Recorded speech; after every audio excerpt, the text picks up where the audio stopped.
Channel आकांक्षा DIR पे। इस खास सीरीज में बात करते हैं करंट अफेयर्स की, साथ ही साथ करते हैं उनका एनालिसिस, जो कि यूपीएससी, स्टेट पीएससी के साथ साथ अन्य एग्जाम के लिए अत्यधिक सहायक है। तो यदि आप मेरे चैनल पर नए हैं तो चैनल को लाइक करिए, सब्सक्राइब करिए, कमेंट करिए, अब उनके साथ शेयर कीजिए और हाँ, बेल आइकन जरूर प्रेस कर लीजिए, जिससे कि मेरे द्वारा अपलोड किए गए वीडियोज़ के नोटिफिकेशन सबसे पहले आप तक पहुँचें और आप वीडियोज़ को देख पाएँ। यदि आप मेरे चैनल पर नए हैं तो इसे अपने फैमिली मेम्बर के साथ, अपने फ्रेंड के सर्कल के साथ शेयर करते रहिए, जिससे कि हमारी यूट्यूब फैमिली और बड़ी हो सके। तो आइए सबसे पहले देखते हैं आज की प्रमुख खबरों के बारे में। वर्ष 2021 का अर्थ ओवरशूट डे 29 जुलाई को मनाया गया है। उस समय में वृद्ध होने तथा जैव विविधता की क्षति की तीव्रता होने की वजह से इसे आगे बढ़ा दिया गया है। पश्चिम बंगाल सरकार द्वारा एक जांच आयोग अधिनियम 1992 के तहत एक आयोग गठित करने की कोशिश की गई है, क्योंकि इसको ऐसा लगता है कि इजराइल की साइबर खुफिया एजेंसी NSO द्वारा इस जो एक स्पाईवेयर विकसित किया गया है पेगासस, उसने क्या किया है, लोगों की निजता का उल्लंघन किया है। खादी व ग्रामोद्योग आयोग द्वारा तथा सीमा सुरक्षा बल ने जैसलमेर में मरुस्थलीकरण को रोकने के लिए ग्रामीण अर्थव्यवस्था को बढ़ावा देने के लिए प्रोजेक्ट बोल्ट की शुरुआत की है। इस परियोजना के तहत अभी तक 1000 पौधे लगाए गए हैं। इसरो द्वारा वर्ष 2021 के अंत तक पृथ्वी के परीक्षण करने हेतु जियो इमेजिंग उपग्रह EOS-3 प्रक्षेपित किए जाने का कार्यक्रम किया गया है। EOS-3 एक अर्थ ऑब्जर्वेटरी सैटेलाइट है। प्रतिवर्ष 29 जुलाई को लुप्तप्राय बाघ प्रजाति की लगातार कम हो रही आबादी को देखते हुए अंतर्राष्ट्रीय बाघ दिवस मनाया गया। साथ ही साथ इसे 2010 में इसको शुरू किया गया था। 2022 तक भागीदारी देशों को अपने देश में टाइगरों की संख्या को दोगुना करना है लक्ष्य। इसके बाद हम बात करेंगे संत सावंदर के बारे में। तो आइए सबसे पहले देखते हैं उन टॉपिक्स को जो कि सामान्य अध्ययन 1 से लिंक हैं। तो सबसे पहले देखते हैं अर्थ ओवरशूट डे के बारे में, जो कि टॉपिक भूकंप, सुनामी, ज्वालामुखी हलचल, चक्रवात आदि जैसी महत्वपूर्ण भूभौतिकी घटनाएं, भौगोलिक विशेषताएं और उनके स्थान से संबंधित हैं। तो आइए सबसे पहले देखते हैं कि अर्थ ओवरशूट डे की तिथि का निर्धारण कैसे होता है। हर साल किया जाता है। इस डेट की घोषणा ग्लोबल फुटप्रिंट नेटवर्क द्वारा की जाती है, जिसका एक कार्य क्या होता है, जलवायु कार्रवाइयों या समन्वयनीय उपयोग और उपभोग पर कार्य करने वाला एक वैश्विक संगठन है। तो अर्थ अब देखते हैं सबसे पहले कि ग्लोबल फुटप्रिंट नेटवर्क जो कि इस डेट को डिसाइड करता है कि ओवरशूट डे कब मनाया जाएगा। तो आगे देखते हैं कि अर्थ ओवरशूट डे क्या होता है। होता क्या है कि आपको पता है पृथ्वी द्वारा जो जितनी भी चीज़ों का उपयोग किया जाता है, उनके संसाधनों को जितना हम एक्सप्लॉइट करते हैं, उनको हम यूज़ करते हैं, तो पृथ्वी उतना दोबारा से अपना बराबर पैदा कर लेती है। लेकिन अगर उनके जितनी पैदा करने की रफ्तार है, उससे कहीं ज़्यादा अगर हमने उसका उपभोग कर लिया है, तो उस टाइम तो एक निश्चित टाइम पे आके उसका क्या होगा, पूरे जितना उसकी क्षमता है पुनः उत्पादन करने की, वो खत्म हो जाएगी। तो उस डेट को डिसाइड करते हैं अर्थ ओवरशूट डे। तो आप देख सकते हैं कि 1970 से जो पहले खत्म नहीं होता था, फिर दिसंबर में खत्म हुआ, तो होते होते होते होते 2021 तक हम कहाँ पे आ गए हैं, हम आ गए हैं जुलाई महीने में। पिछली बार अगस्त महीना था, तो हमने क्या है इस बार पहले उपभोग कर लिया है। तो इसका मेन रीजन क्या है कि अपने कार्बन फुटप्रिंट में हमने 6% की वृद्धि पहले ही देख चुके हैं। साथ ही साथ क्या हुआ है, अमेजन जो वर्षावन जो कि साउथ अफ्रीका अमेरिका में है, उनमें क्या हुआ है, उनकी कटाई हुई है, जिससे हमारी वन जैव क्षमता है वो 0.5% तक कम हो चुकी है। और 2020 तक वनों की कटाई में 12% की वृद्धि भी देखी गई है। और 2021 के अनुमानों से पता चलता है कि आंकड़ा साल साल बढ़ते हुए कितना पहुंच जाएगा, 43% पहुंच जाएगा, जो कि 12% है। तो इस अवधारणा की अगर बात की जाए, तो इसकी अवधारणा सबसे पहले यूनाइटेड किंगडम के think tank new economics foundation के एंड्रू सिमिस द्वारा प्रस्तुत की गई थी। उन्होंने 2006 में ग्लोबल फुटप्रिंट नेटवर्क के साथ भागीदारी में अपना पहला ग्लोबल अर्थ ओवरशूट डे अभियान शुरू किया था। सबसे तो बात करते हैं ग्लोबल फुटप्रिंट्स क्या होते हैं, कि जो प्रकृति में जितनी चीज़ें उत्पादित हो रही हैं, उसमें मानव अपने कितनी मांग को यूज कर रहा है, तो जो पर इंसान के हिसाब से जो उनका कंजम्पशन निकल जाता है, उसे बोलते हैं फुटप्रिंट। फुटप्रिंट मतलब एक पैर का कितना उपयोग किया, मतलब एक इंसान कितना उपयोग उपभोग किया है। आइए बात करते हैं सामान्य अध्ययन 2 के विषय के बारे में। अभी हाल ही में आपने देखा होगा कि लगातार सुर्खियों में बना है पेगासस ने। क्या हुआ है, कैसा इन पे आरोप लग रहा है कि देश के कुछ लोगों ने या किसी सरकार ने दूसरों की निगरानी करने के लिए, उनकी सूचनाओं को लीक करने के लिए इस स्पाईवेयर का यूज किया है, जिसको किसने, इजराइल की खुफिया एजेंसी NSO द्वारा इसको विकसित किया गया है। तो इसी को देखते हुए बंगाल सरकार ने क्या किया, जांच आयोग का गठन कर दिया है, जो इसमें चेक करेगा कि क्या इसमें लोगों की निजता का उल्लंघन हुआ है, और हुआ तो इसके लिए उनके जो इसके जो अपराधी हैं, उनको कठोर दंड देने का प्रावधान किया जाएगा। तो अगर इसके टॉपिक का लिंक देखें तो इस सांविधिक विनियामक और विभिन्न अर्धन्यायिक निकाय है, तो इसी अर्धन्यायिक निकाय के साथ जांच आयोग का गठन किया गया है।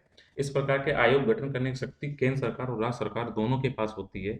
लेकिन क्योंकि ये इसके चाहे अगर लेकिन अगर संघ सूची का विषय है तो राज्य सरकार बनाएगा, सम और अगर राज्य सूची और समवर्ती सूची के विषय है तो उसे राज्य सरकार बना देगा। लेकिन अगर केंद्र सरकार ने पहले बना रखा है तो राज्य को उससे अनुमति लेनी पड़ेगी।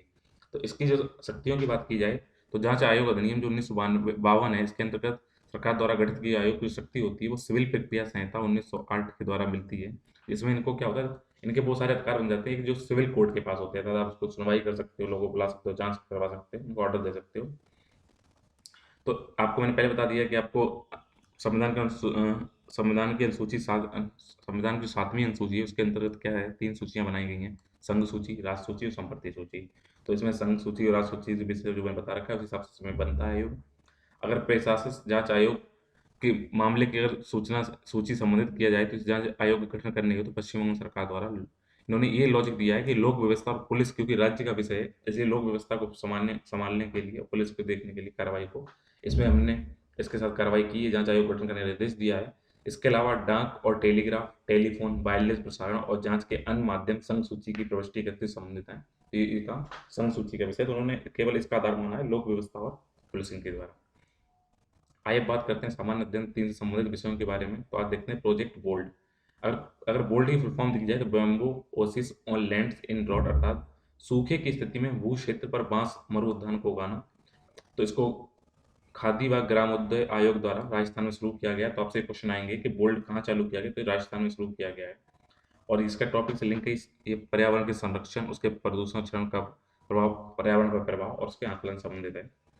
तो अगर इस परियोजना को देखा जाए, इसको देश की 75वें स्वतंत्रता दिवस के उपलक्ष्य में आयोजित खादी बांस महोत्सव का हिस्से के रूप में शुरू किया गया था।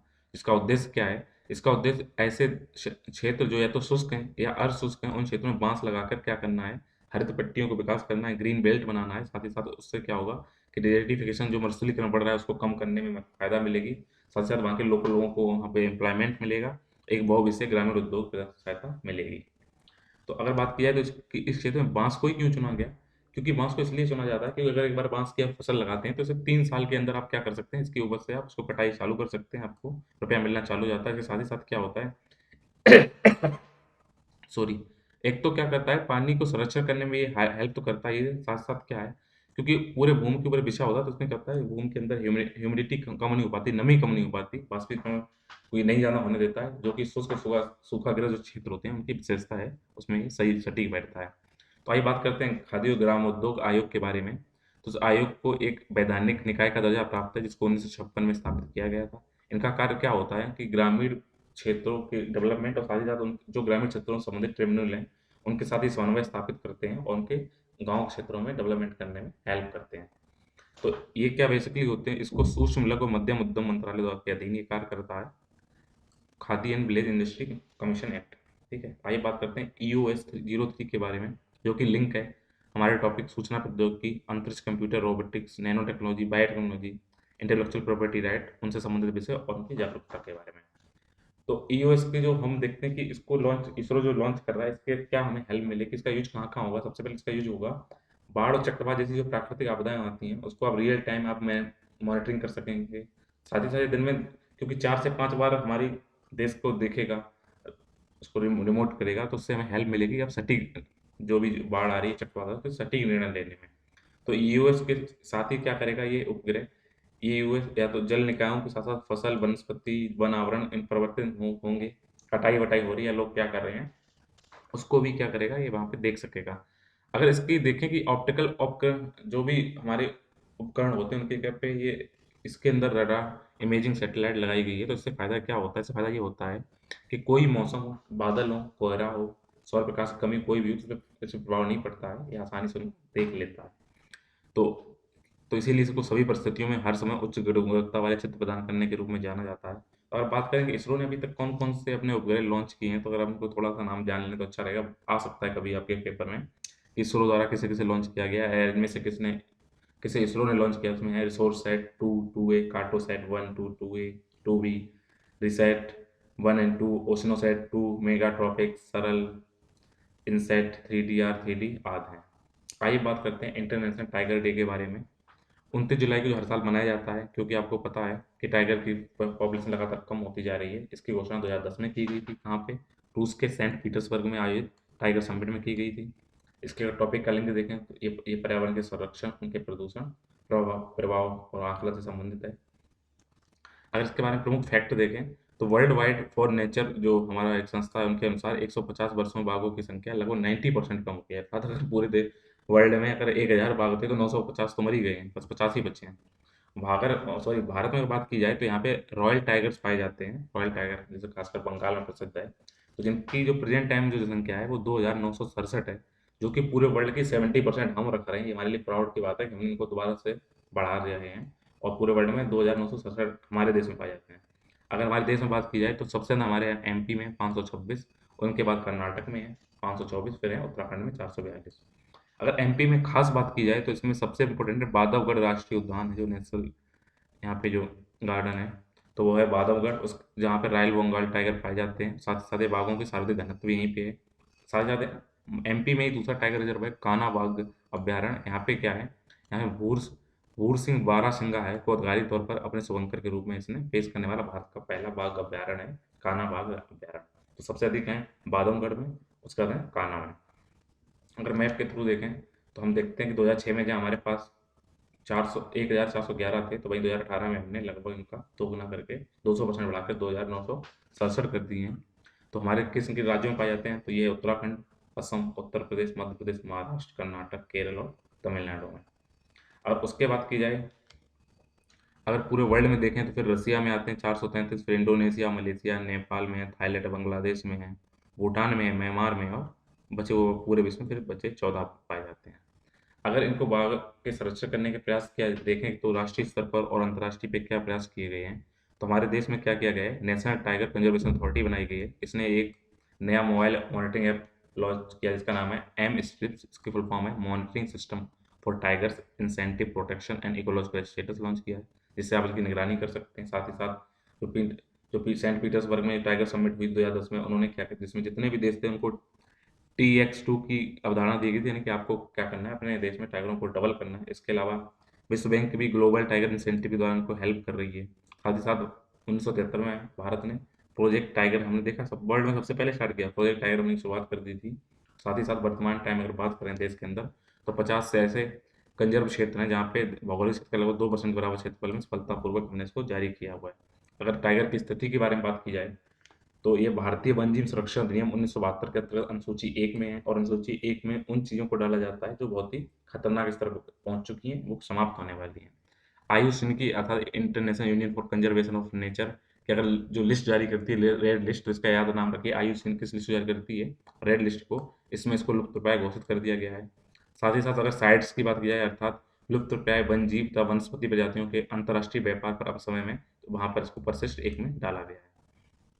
आइए बात करते हैं संत सावंदर के बारे में। तो अभी हाल ही में क्या हुआ है कि ऑस्ट्रेलिया की राष्ट्रीय गैलरी द्वारा अपने एशियाई कला संग्रह में संत सावंदर की मूर्ति सहित 14 कलाकृतियों को भारत को लौटाने की घोषणा की गई थी। ये कहाँ पे है, संत सावंदर जी की मूर्ति ऑस्ट्रेलिया में पहुंची, इसको वापस करेंगे। बेसिकली ये नृत्य मुद्रा वाले जो बाल संत सावंदर की प्रतिमा 12वीं शताब्दी में ये किस वंश से संबंधित है, ये चोल वंश से संबंधित है, ये क्वेश्चन आएगा। क्योंकि ये मिली है तो आपको अब इस टाइम हाईलाइट में है, तो आपको ये देखना पड़ेगा किस से ये संबंधित हैं, किस राज्य से संबंधित हैं, किस वंश से संबंधित हैं। सावंतर जी दक्षिण भारत में सक्रिय 63 नयनार संतों में से एक थे। वहाँ पे अलवार संत और नयनार संत हैं, तो उन्हीं में नयनार संत के हैं ये संत सावंतर जी। तो इनमें से 63 हैं, उनमें से एक ये हैं। इन संतों ने भक्ति, कविता और गीतों के माध्यम से शिव की आराधना को लोकप्रिय बनाने में महत्वपूर्ण भूमिका निभाई थी। जो नयनार संत शिव से संबंधित हैं, और उन्हीं में संत सावंतर जी की मूर्ति को वापस करने की बात कही जा रही है। तो आज के करंट अफेयर्स उनका एनालिसिस यहीं पे समाप्त होता है। उम्मीद है आपको ये पसंद आया होगा। Thank you.